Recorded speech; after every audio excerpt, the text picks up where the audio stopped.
do that, and bombs.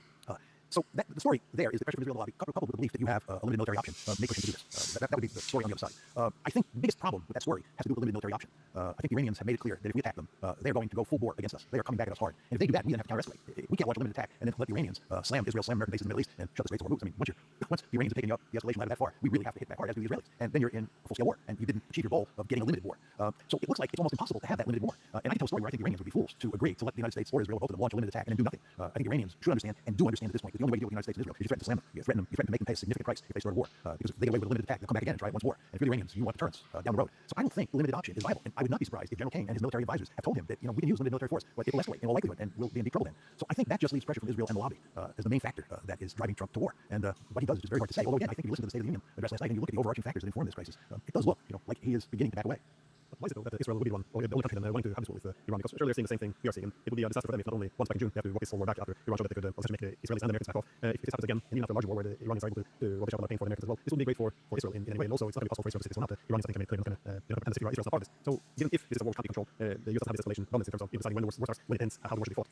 Why does Israel want this? Because surely US credibility and essentially Trump's ability to put maximum pressure and countries down to his will, all these things are in Israel's interest. So why would they want to gamble all this away at a war which has a uncertain probability of succeeding? Yeah, this is a great question, and I think this is one of the big puzzles of the day when it comes to Iran. And I've thought a lot about it. So let me just tell you what my take on it is. Going back to the 12-day war, which you were talking about, and as you made clear, the Israelis were very interested in ending the 12-day war. This is June 13th to June 25th. That's the 12-day war last year. And the Israelis were interested in ending that war because they were running out of defensive missiles, number one. And number two, the Iranians had become quite sophisticated at figuring out how to penetrate Israel's defenses. And they were really pounding Israel, which we all know is a very small country and very vulnerable to ballistic missile attacks. So the Israelis pushed us, the United States, to end the war in June 25th. Fast forward to January 14th of this year.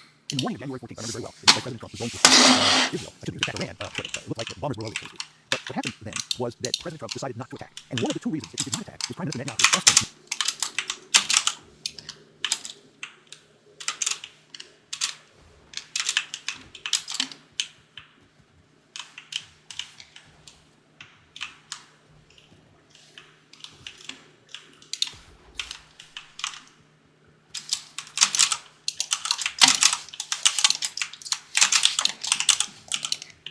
Dude, what am I...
Not to attack on January 14th because